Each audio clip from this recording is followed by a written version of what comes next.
I want to start with something I experienced 2 years ago. It was then I was involved in a project with nanotechnology, just like Aldit said. And it was also then I met Koen. Koen's wife just passed away of breast cancer after a long, long struggle against it. And when I talked to Koen, we had the most wonderful conversations about his wife. He told me that she loved to play the piano, how she loved horseback riding, how she loved having late-night dinner parties with her friends. But this all changed when she was diagnosed with breast cancer. Also, her social life changed. She couldn't do the same things anymore. She couldn't go for a horseback ride. It was just too intensive. She couldn't have those late-night dinner parties anymore. And what hurted her was the fact that her friends couldn't see this. Her friends sometimes made comments and said, "Maria," which was her name, "you look so well. You are doing much better, aren't you?" While in fact, the treatment wasn't catching on, and she was doing much worse. Maria was slowly dying. But what hurted her the most was that her best friend, Yvonne, and their contact slowly became superficial. They didn't talk about her illness, they only talked about the weather and had some random chit-chat. And eventually Maria passed away, and Yvonne, after the funeral, went to Koen in tears and said how deeply she regretted the fact that she didn't have that good conversation with Maria about her health. And when I looked further, I saw that we lose 1/4 of our social environment when we are diagnosed with a severe illness. And this is quite a lot, especially in a time we need that social contact. And because I have a technical background, I know we have all these amazing technologies, such as nanotechnology, biotechnology. They promise to change the world. They promise us that we can do anything. We can now grow meat in a lab. We can create self-assembling robots, which form interesting nanoscale machines. But yet, this technology won't allow us to facilitate any communication. And this intimate communication, this communication about our thoughts, our feelings, our emotions, is yet so important when you are diagnosed with a severe illness. It creates this sense of self, this self-esteem. It creates also this social support. And it makes your illness more bearable. And it was also then, 2 years ago, inspired by this story, I designed the necklace. The necklace is an evolving piece of jewelry designed for breast cancer patients, that slowly grows along with your illness. It's not only a way of expressing your current state, so how ill you are, but also it is a conversation facilitator for your social environment. They see how you are doing, and they now know where to talk about. This sounds a little bit abstract, but I will explain how it works.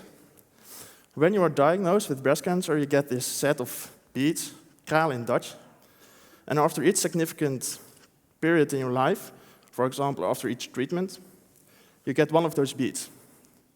These beads, one of those beads you press tightly against your skin, tiny nanoscale needles pierce your skin, and they draw a little blood from your veins. This blood is analyzed, and the bead changes color, from deep pink to white, depending on how ill you are. So the deeper the pink, the healthier you are, the whiter, the more ill you are. And when you do this over and over and over again, this necklace slowly grows. It tells your story, your struggle against breast cancer. It's therefore a way of expressing yourself, but also for your close ones, a nice symbol for your struggle against breast cancer. Also, your close ones know when you are doing much worse.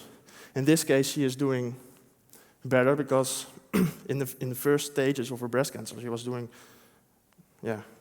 not very good. And when I travel throughout the country with this design in the Nano Supermarket, which is a speculative traveling exhibition full of speculative products, which could be realized within the next 10 years, I get loads of different comments. Some people travel throughout the country just to meet me and say how much they would have loved to have it when they were diagnosed with breast cancer, because it would have helped them to express themselves. It would have helped to tell their story. Also, their social environment say, now if my wife or my my mother or my friend would have had this necklace.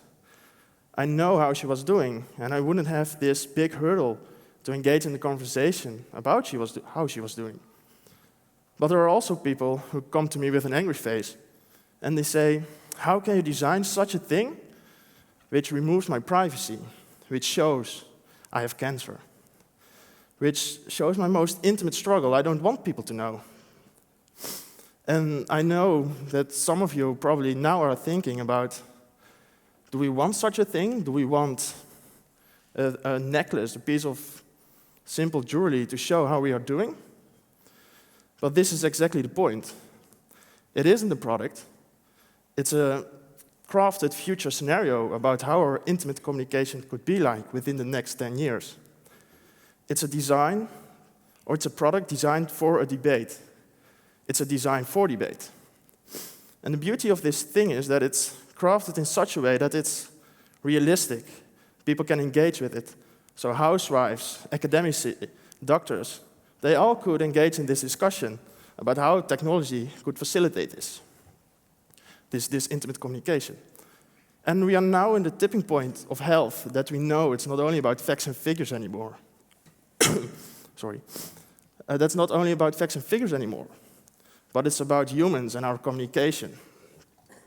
And through these realistic designs, through these realistic scenarios about the future, we can have this discussion and we can choose our own future. Because through the positive and the negative comments, we can see what we want, we can get insights about how people would like to communicate, how they would like their future. And it is therefore, I believe that designers and design for debate should play an important part in shaping the future of our health, and also in creating these emotional and sensitive, empathic ways of communication. Thank you.